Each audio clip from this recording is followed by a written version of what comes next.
Panglima TNI Laksamana Yudo Margono akhirnya membeberkan semua fakta tentang prajurit TNI yang gugur dalam insiden penyerangan KKB Papua di distrik Mugimam pada Sabtu 15 April 2023 lalu.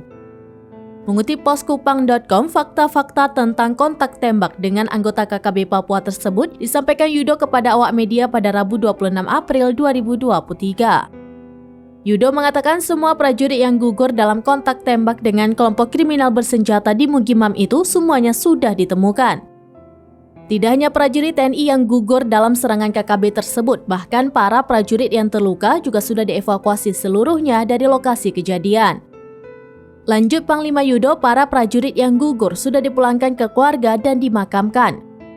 Sementara para korban luka kini sedang dalam pelayanan medis.